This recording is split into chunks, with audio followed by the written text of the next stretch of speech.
Buenos días, María. Muchas Hola. gracias por Hola, estar Caroline. aquí. Hoy vamos a hablar de yoga somático. ¿Te puedes presentar y explicarnos un poco pues, quién eres, cómo te defines Sí. y cómo has llegado a ser profe de yoga somático? Bueno, pues yo soy profesora de yoga desde hace 17 años y bueno, desde pequeña siempre tenía una curiosidad por lo existencial, por la parte invisible de la vida y siempre desde muy pequeñita pues me planteaba preguntas acerca de que había cosas, sobre todo recuerdo a los 6 años, el tener una pregunta incesante en mi cabeza de que esto no puede ser así, que tiene que haber algo más. Y era una pregunta recurrente en mí. Y bueno, a partir de los 19 años empecé a estudiar meditación y después ya de estudiar meditación, pues por una experiencia mía interna, ¿no?, que reveló eso, empecé años después a la práctica de yoga. Me formé con diferentes escuelas y diferentes personas nacionales e internacionales y me llamó mucho la atención la parte somática adaptada en un contexto actual. El yoga somático es un yoga que trabaja de forma muy suave hacia potenciar la capacidad de la persona, el bienestar y la realización. ¿Nos puedes explicar qué significa yoga somático? Sí, pues el yoga somático es un yoga que nace en el siglo XIX, viene de la tradición del yoga clásico, del Hatha Yoga, por lo tanto va a conservar toda la filosofía base y la esencia del yoga, que es, pues por una parte, la filosofía corporal, el cuidado del cuerpo, el bienestar, la potenciación de la salud y de la virtud del cuerpo, y por otra parte, pues el potenciar la filosofía perceptiva. El yoga sirve o es para ver mejor la realidad. Entonces, a partir de las bases del Hatha Yoga, en el siglo XIX nacen corrientes que se llaman somáticas, que simplemente son adaptadas a nuestra cultura, porque el yoga ya de por sí es somático, porque trabaja psicosomáticamente con el cuerpo, ¿no? Pero el yoga, claro, viene de la India, de personas que están practicando 6 horas al día, que se dedican únicamente a eso para su realización, que no trabajan. Entonces los yogas somáticos aparecen adaptados para las personas de esta época y llegan en un muy buen momento porque el yoga somático digamos que traduce cosas que el yoga ya dice hace miles de años, pero que a la gente le cuesta mucho entender. Si yo me pongo a hablar en sánscrito o me pongo a hablar de determinados términos, a las personas le cuesta mucho entenderlo. Entonces el poder traducirlo con cosas que hoy día la ciencia está descubriendo y está afirmando y ver que es lo mismo, pues es muy interesante. Y la práctica de yoga somático aparece, digamos, como para adaptar esa práctica que es tan fuerte y tan intensa físicamente y que demanda tantas horas a nivel físico y a nivel de meditación, para que la persona la pueda de alguna forma instalar en su vida cotidiana por prácticas de 1 hora y media o 2 horas, fines de semana, pero que comprenda que es el yoga, que puede obtener esa realización y luego evidentemente no es lo mismo una persona que trabaja menos o que no está sentado, que no está tanto tiempo de pie, que alguien como en nuestra cultura que tenemos determinadas limitaciones ya físicas que mismo desde ir al colegio, estar sentados o tener una cartera pueden involucrar y afectar a nuestro cuerpo. Entonces en la práctica de yoga va modelando y abriendo las estructuras y despertándolas, pero siempre con sensibilidad. El yoga somático se basa en una sensibilidad del despertar de la conciencia sensorial, porque hay muchas partes de nuestro cuerpo que están dormidas, y de que sea progresivo, por lo tanto va a haber balanceos, va a haber progresiones de menos a más, en lugar de poner a la persona directamente en esa posiciones tan intensas o sostenidas o dinámicas, sino que es progresivo y cuando tú ya aprendes puedes practicar cualquier estilo. ¿Qué aconsejarías para que una persona pueda integrar una práctica de yoga en su vida cotidiana? Porque no todo el mundo puede hacer 1 hora y media, 2 horas al día, pero algo se puede hacer de yoga somático y hacer como una rutina cotidiana. Sí, hay que hacer al menos un mínimo de 45 minutos. Tenemos que pensar que las clases es una construcción social. Es una construcción social para occidentales y es todavía menos que una práctica progresiva, que es poco probable que una persona, por medio de practicar en clases, pues llegue a un estado de mejora físico de realización. Y, por ejemplo, te explico por qué. Nuestro cuerpo, cuando pasa 24 horas, 48 horas, empieza a parar procesos internos que hemos realizado de los movimientos. Cada vez que nos movemos y abrimos las articulaciones y generamos nuevas conexiones, aperturas, etcétera, especialmente nuestro cuerpo genera fibras que habilitan esos movimientos y generan colágeno. Fíjate, podemos generar colágeno naturalmente, pero si 24 o 48 horas nos paramos, esas vías que se han abierto de movimiento, de reestructuración, que van a producir de pequeños clics un clac, donde te va a cambiar tu esquema corporal, tu estructura o tu percepción, se para. Entonces, si una persona, por ejemplo, lleva 30 años con los mismos hábitos, con que haga yoga 1 o 2 veces a la semana, no los va a parar, no los va a parar.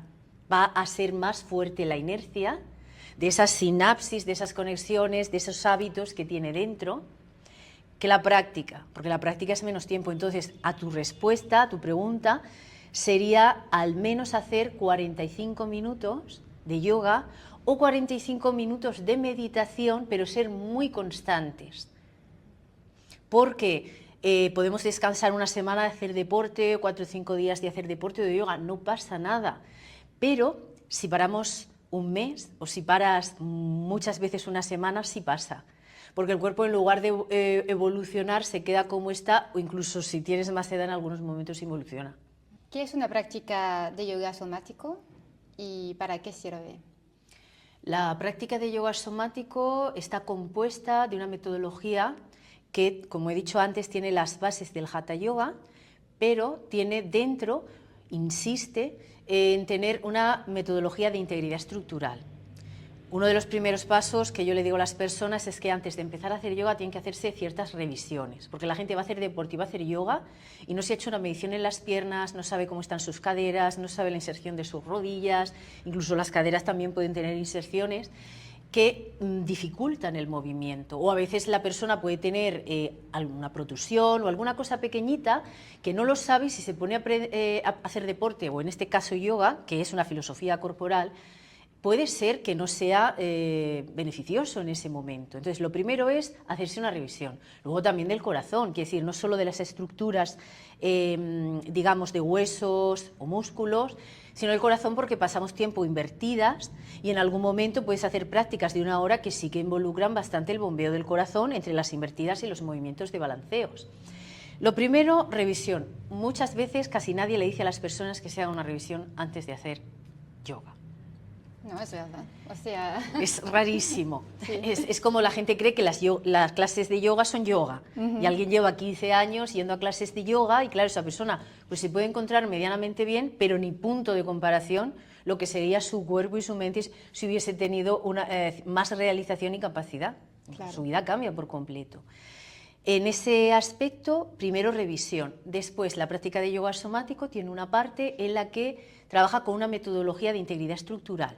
Eso quiere decir que las asanas no es sube los brazos, pone el pie delante, no. O sea, es mucho más complejo y necesita una serie de instrucciones precisas para saber cómo abrir los pies, cómo pisar, cómo poner los pies, cómo activar los músculos. Eso no se ve en las clases.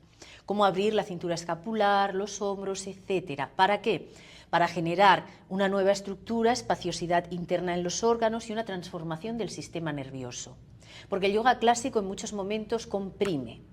Y las personas de nuestra cultura, al estar ya comprimidas, de estar tanto tiempo sentadas, del estrés, etcétera, no es bueno un yoga que comprima tanto.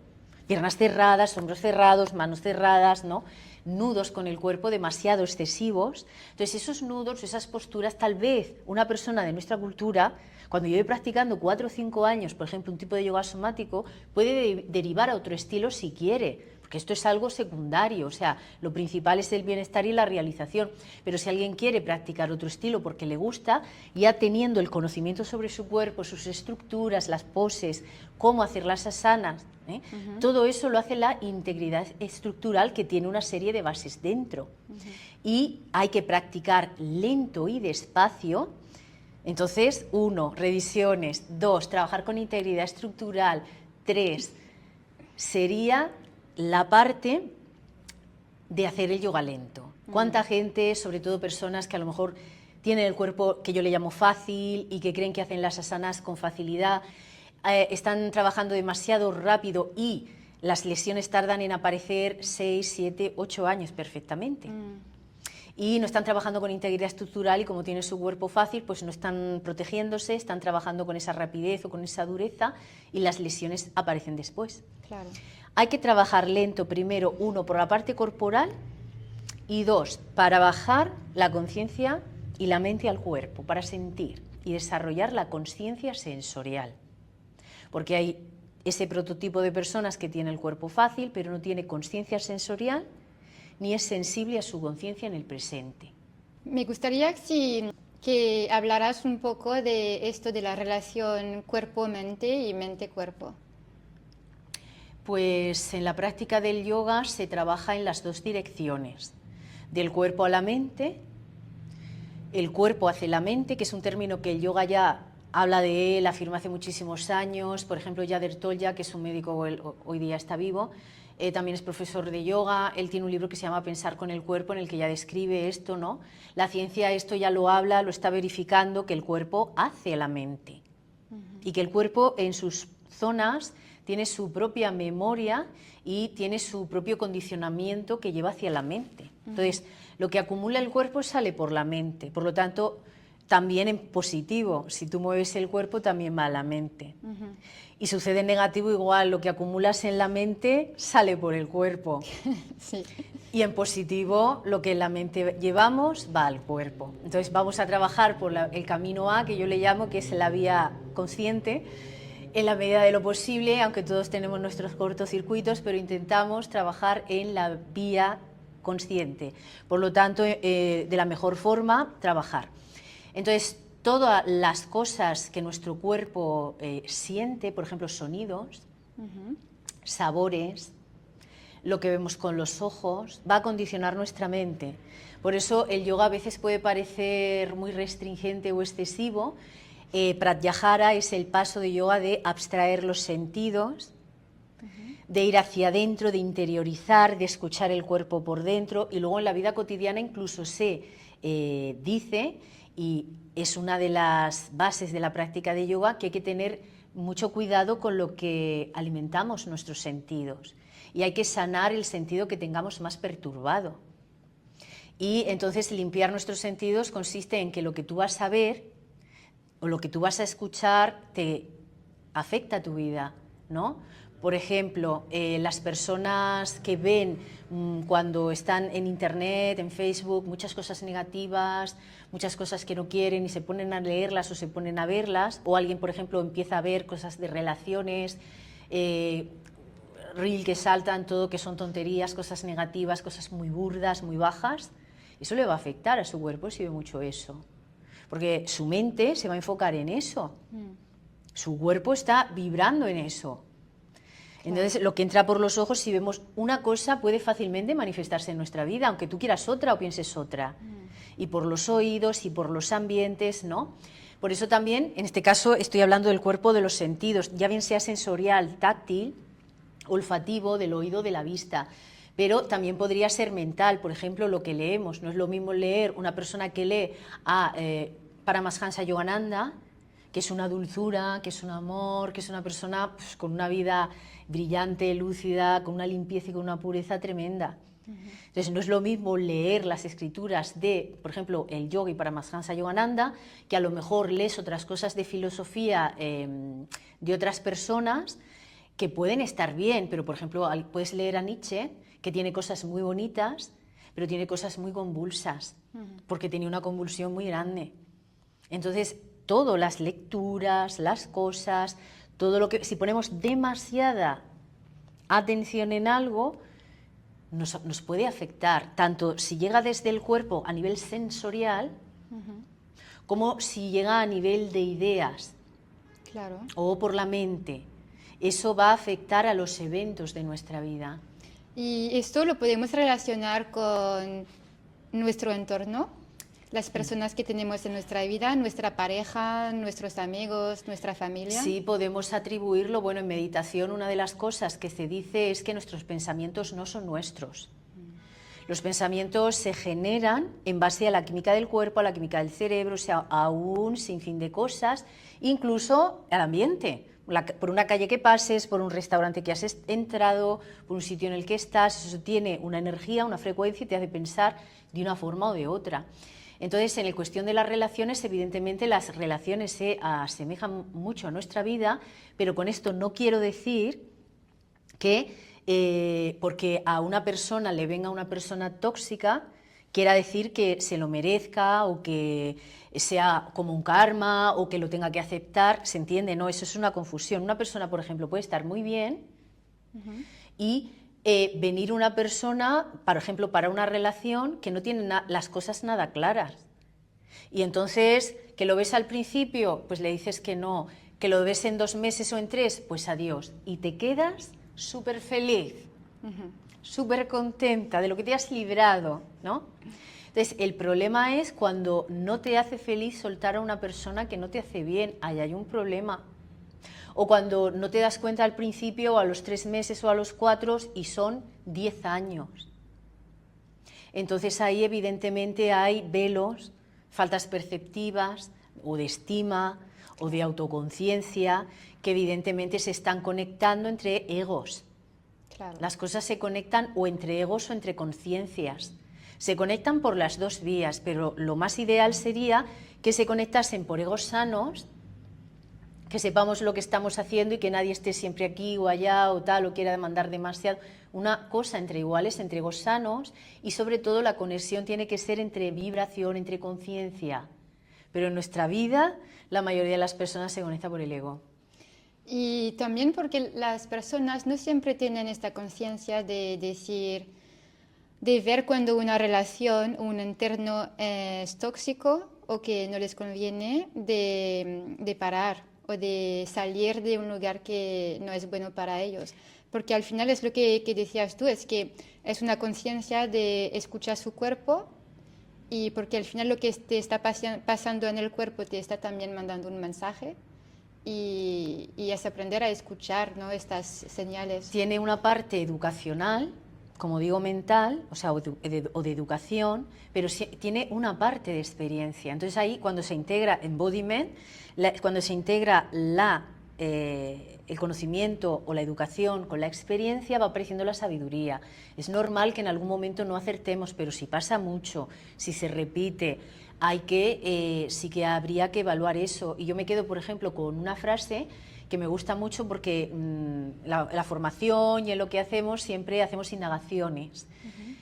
Tenemos que quedarnos en la vida con las personas, no por lo que pensemos de ellas o por lo que nos hayan dicho, sino realmente y honestamente por cómo nos sentimos cuando estamos con ellas.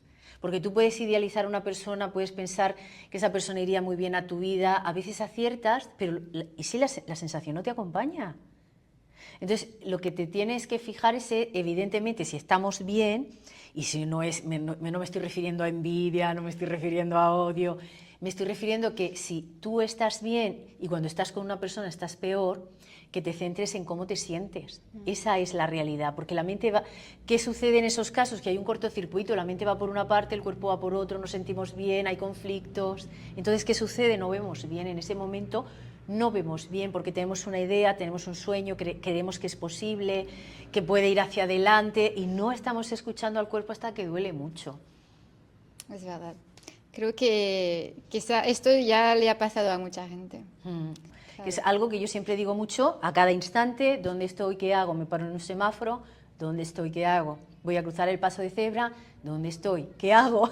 Pero sabes que este mantra tuyo me ha ayudado mucho, porque me he dado cuenta que a veces no me doy cuenta ni de dónde estoy ni de lo que estoy haciendo. Exacto. ¿Sabes? Porque estamos en un mundo donde todo va muy rápido.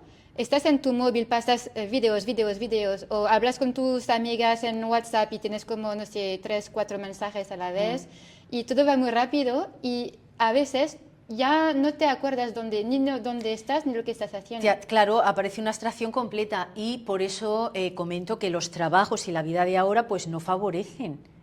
Favorecer no favorecen. Entonces, claro, una persona realmente necesita hacer un esfuerzo y necesita invertir en sí misma.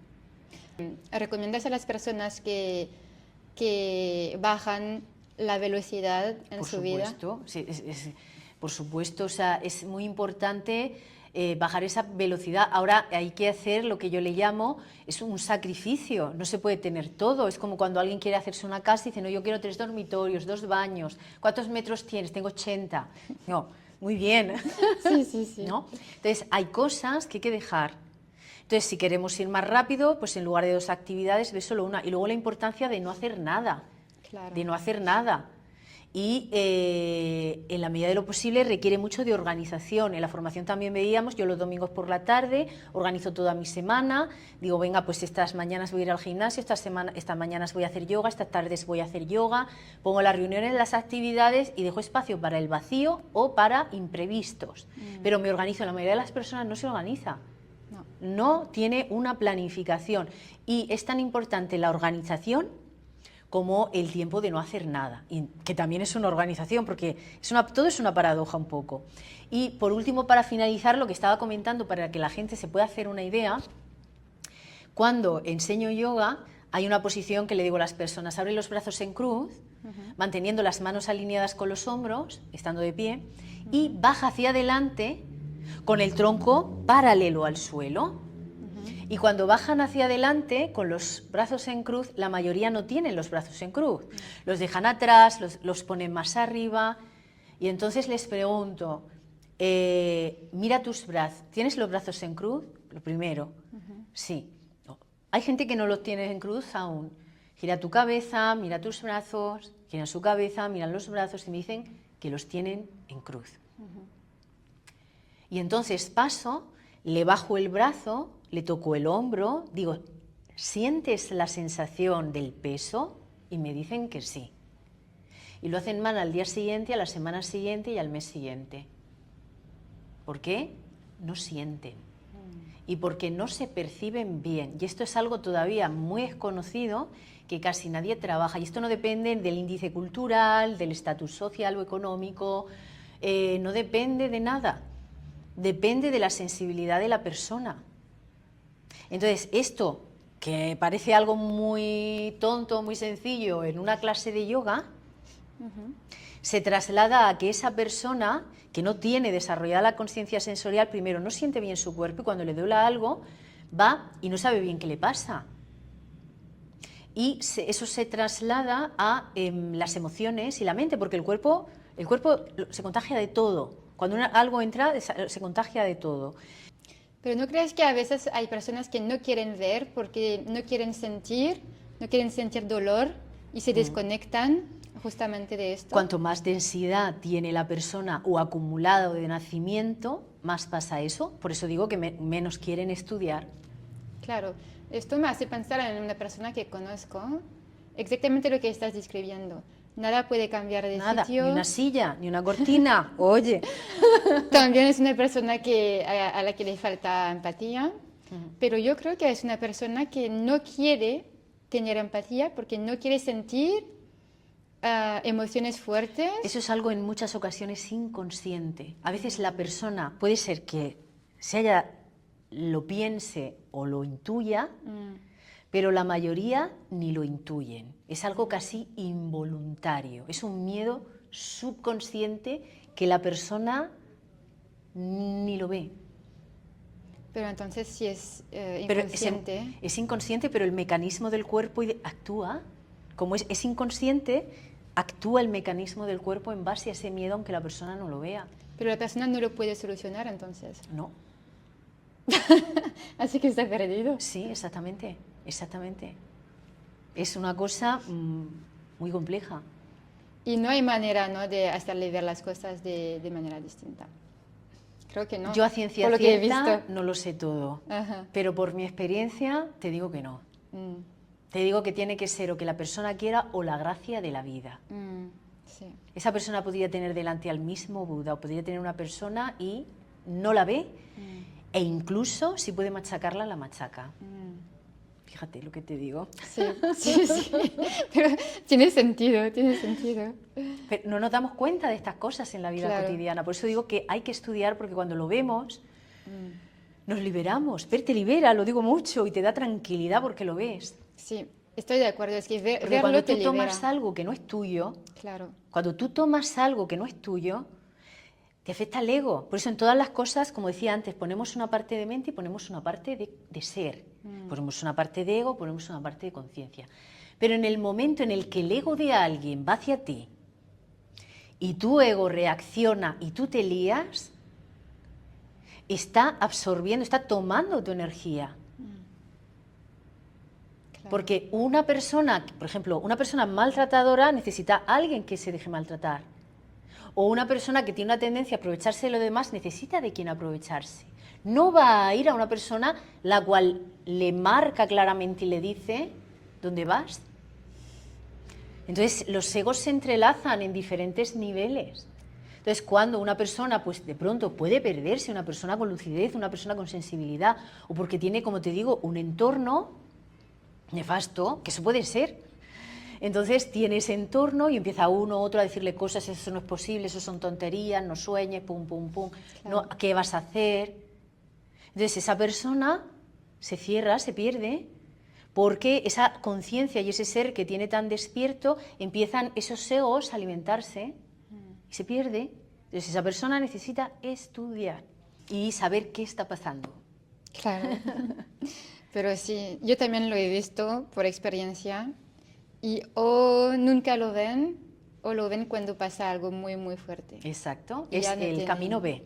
Exacto. El camino del desastre. Sí. Pero ese es el camino más común. La mayoría de personas, según también su generación, pero muchas personas hacen, por ejemplo, deporte porque quieren adelgazar, porque quieren tener mejor figura, porque quieren buscar pareja, porque quieren estar sanos o tienen miedo a ponerse enfermos. Pero realmente cuidar el cuerpo debería de ser, como digo, un hecho natural de amarte y decir, oye, pues yo quiero ver cómo soy. O sea, ¿en qué me convierto? ¿No? Tengo curiosidad. Claro. Es normal en algún momento tener algún pensamiento, ay, tengo que bajar un poquito de peso, ay, es normal. Pero si todo se atribuye a quiero que me quiera mi pareja, quiero que tal, pues ¿qué pasa? Exceso de ego. ¿Qué pasa? Perturbación. Claro. ¿Por qué? Falta la conciencia. Entonces, a la hora de hacer las cosas o de cuidarnos, es muy importante hacernos por nosotros mismos y para cuidarnos. A la gente también le cuesta mucho hacer cosas sola, por placer. Entonces, eso se va desarrollando y es importante. Es importante. ¿Cómo los eventos y traumas de la vida afectan a nuestro cuerpo y cómo ayuda el yoga? El yoga no es específico para liberar los traumas, pero sí que es cierto que al ser una práctica psicofísica que incorpora la interiorización y despierta la sensibilidad, puede ser que en algún momento, de forma natural, se libere trauma. Estamos hablando de pequeños traumas que ayude pues, a cosas de la vida, un despido, algo que no nos ha salido bien. Evidentemente el yoga nos va a ayudar, pero sobre todo también como desarrolla la autoconciencia y la observación como en tercera persona, nos va a ayudar a poder vernos de forma más objetiva y de forma más real y más sana. Entonces, cuando nos sucede algo, el yoga nos ayuda a vernos con distancia. Y eso puede hacer que esa repetición constante que a veces el trauma tiene y me pasó y sucedió y porque a mí no, simplemente pare. Porque la práctica de yoga para inercias. Cuando tú practicas yoga y meditación es un reset, ¿no? Lo que dice la gente, un tole tole, ¿no? Que está ahí, para. Y entonces te mantiene presente. Y luego también ayuda a las proyecciones de las otras personas que están pensando, ay mira, pues es que ya no se va a volver a casar, ay mira, pues es que le pasó no sé qué, tuvo un accidente. No, perdona, o sea, eso sucedió, vamos a ver ahora qué pasa, ¿no? Porque hay personas que hacen proyecciones positivas y hay personas que hacen proyecciones negativas, etc. Yo creo que la mayoría de las personas no hacen proyecciones buenas, porque no están bien. Tenemos una sociedad que no está bien.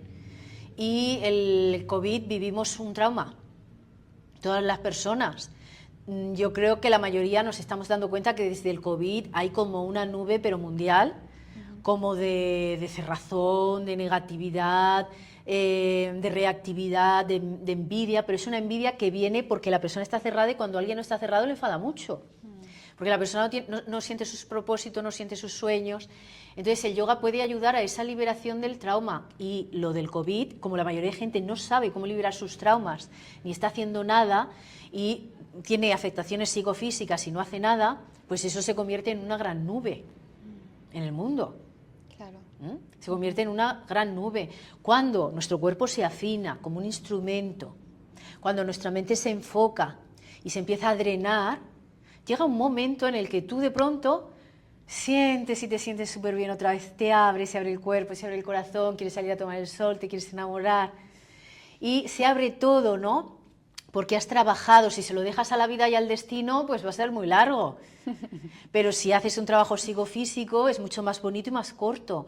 Y entonces también cuando tú estás bien contigo, cuando la mente no está obsesiva con lo que ha hecho el otro, con pensar en la vida del otro, el otro tiene que hacer lo que tú quieres y tiene que comportarse igual que tú. Eso es la mente del ego obsesiva. La gente se pone, yo le llamo con cariño, loca, porque pensamos que el otro tiene que comportarse como nosotros y que tiene que solucionar eso como nosotros lo hubiésemos hecho, como nosotros lo hubiésemos hecho. Entonces la mente empieza así por el día y luego que sigue por la noche, porque si esa persona no medita, si esa persona no hace reset, eso sigue día y noche. Por eso cuanto más se da es más difícil que la persona cambie. Entonces, claro, eso se configura así y es una rueda, un samsara, una rueda constante. Y entonces, claro, esa persona no ve su propósito y en más se generan problemas psicofísicos. Tensiones, como hemos dicho, que de la mente se drenan al cuerpo y del cuerpo se drenan a la mente. Y eso produce también, paraliza el cuerpo y cansa mucho. Entonces, si tenemos la capacidad de tener una práctica que cuando nos pasen pequeñas cosas, eso se vaya depurando, moviendo, soltando, es maravilloso. Luego, si alguien tiene un trauma grande, tiene que ir a un especialista, claro, evidentemente. Pero el yoga sí que ayuda a las cosas pequeñas de la vida cotidiana, porque realmente meditación y práctica de yoga depura, coloca y centra todo el cuerpo, visible e invisible. Me gustaría hablar del sistema nervioso. ¿Qué nos puedes decir sobre el sistema nervioso y la gestión de las emociones? Pues el sistema nervioso es muy importante que se relaje para gestionar las emociones. Las emociones son aprendidas. En la práctica de yoga se dice que existe un término que se llama samskara, que es que aprendemos las cosas porque vimos algo, sentimos algo y nos dijeron algo. Eso es alegría, eso es tristeza, eso es una mesa. Entonces, por medio de los samskaras, lo vamos aprendiendo todos, o las construcciones que tenemos como humanos. Y esas construcciones que se generan por impactos, que podríamos traducirlo en parte a emociones, o sea que el yoga ya habla de esto hace muchísimos miles de años, luego se traslada a vasanas, que son los pensamientos que yo tengo, conscientes o inconscientes, acerca de las cosas. Entonces, samskaras y vasanas tienen mucho que ver con emociones y sentimientos. Las emociones, para no seguir hablando en sánscrito, las emociones es un impacto corto, intenso, aprendido en nuestro cuerpo, pero que se puede modificar. Y normalmente suele ser más bien visceral. Y luego los sentimientos, es lo que nos ha quedado de eso, suele ser más bien en la zona del pecho, y es lo que nosotros entendemos por esa emoción y es algo más suave y alargado en el tiempo. Por lo tanto, podemos cambiar nuestras emociones y nuestros sentimientos, pero para eso el sistema nervioso influye mucho, porque cuando las personas no pueden cambiar sus emociones y sus sentimientos, su sistema nervioso va a tope de descarga, va a tope de rápido. Entonces, como va tan rápido y va metiendo carga otra vez, una y otra vez en lo mismo, no puede producir un cambio. Entonces, para producir un cambio, ya bien sea en estructuras físicas o en nuestras emociones, necesitamos ralentizar el sistema. De hecho, el cuerpo aprende en tiempos lentos. Cuando éramos pequeñitos, gatear, tal, todo. Cuando aprendimos a leer, todo muy lento. Y luego ya... Y no lo queremos saltar. Aprendimos a leer despacio, aprendimos a estudiar despacio, aprendimos a andar despacio, aprendimos a hacer deporte, coger peso... Si es una persona con sentido común, que el yoga trabaja la realidad y el sentido común. Despacio.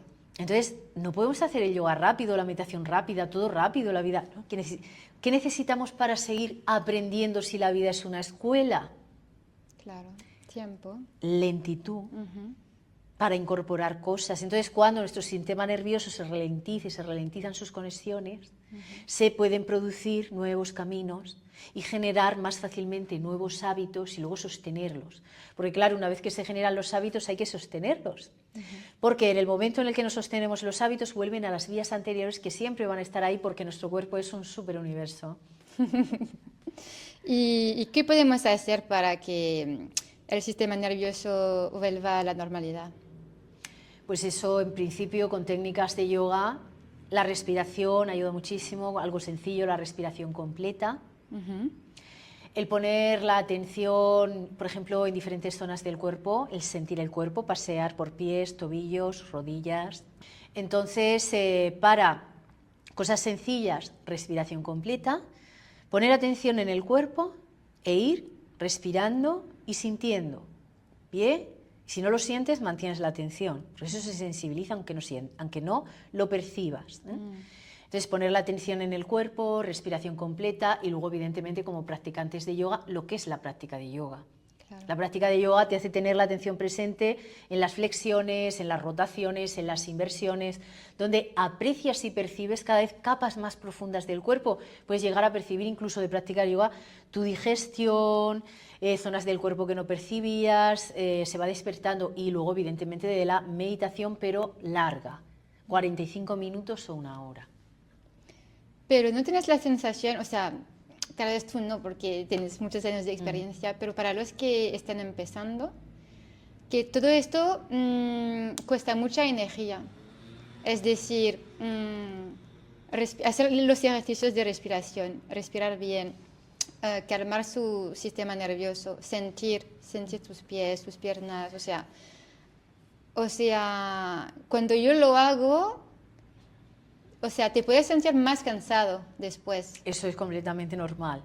Si tú te vas mañana a bailar tango, te vas a sentir cansadísima porque no bailas tango, pero es una inversión que de ti depende si quieres hacerla o no. Claro. Pero como no bailas tango, si quieres aprender un programa informático, yo misma quiero aprender un programa informático, pues voy a estar al principio muy densa. Si yo me voy a escalar, que hace mucho tiempo que no escalo, muchísimos años, me voy a agotar, los deditos, todas esas cosas que no hacemos cotidianamente porque es un peso, es una gravedad diferente, entonces todo lo que vayamos a hacer que es nuevo nos agota. Pues sí, claro, es que como en general la gente suele pensar que me voy a sentar, voy a hacer un ejercicio de respiración, que no les va a costar tanto como ir al gimnasio, ¿sabes? Pero lo digo para los oyentes, para que los que están aprendiendo, empezando, que no se rindan. Yo pienso que eso parte de que la persona tenga una mentalidad correcta y que salga de la mentalidad del corto plazo. Claro. Entonces, cuando la persona sale de la mentalidad del corto plazo, de quererlo todo ya, de tener placer ya, y puede sobrepasarlo. Y luego, además, creo que también es muy importante que la persona sepa que eso es una inversión y que es una inversión que no es, primero, ni muy rápida, y luego también tener correcto el concepto del yoga, porque hay gente que ve el yoga o lo ve por fuera y cree que eso no es nada, que eso es súper fácil, o que el yoga es para relajarse. Entonces, todo eso son conceptos que hay que ajustar.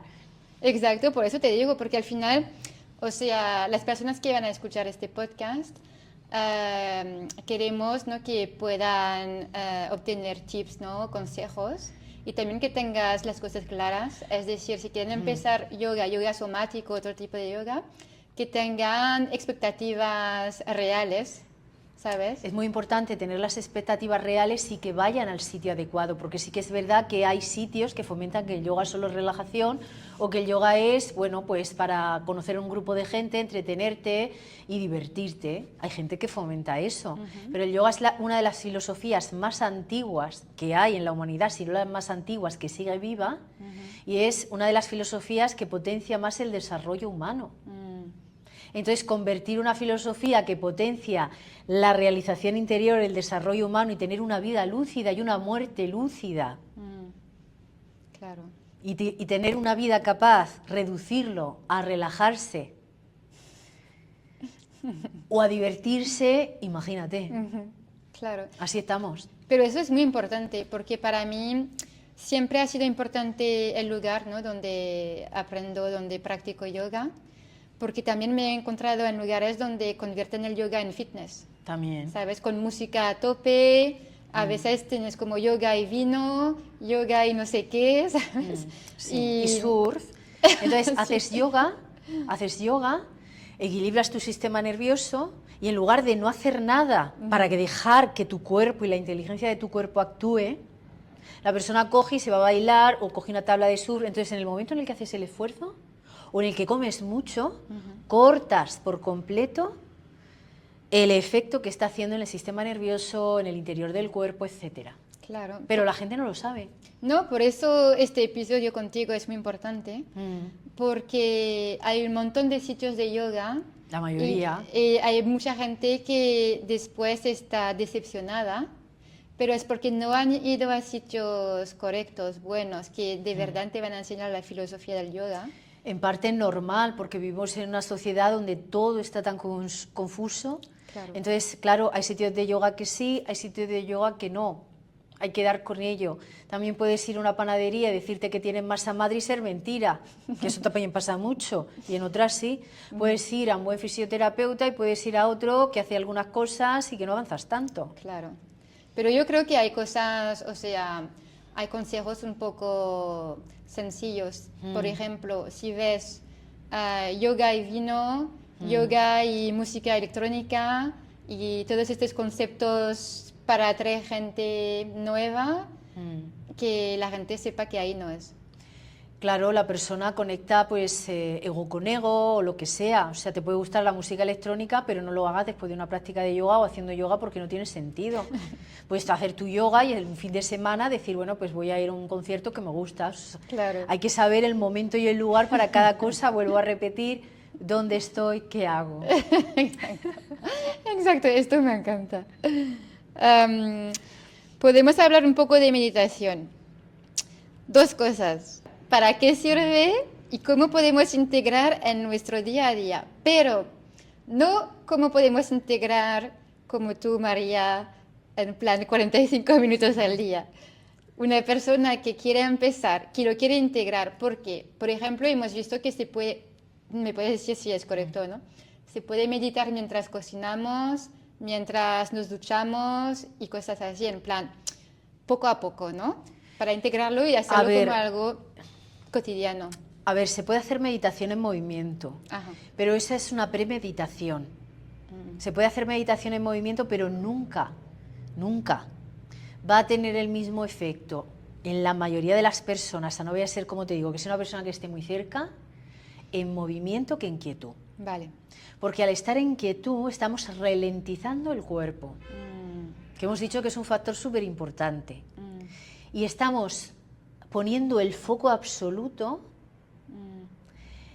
no en un objeto externo, sino en un objeto interno, que puede ser la autoobservación de sensaciones, que puede ser la autoobservación de pensamientos o que puede ser la autoobservación de espacios de silencio.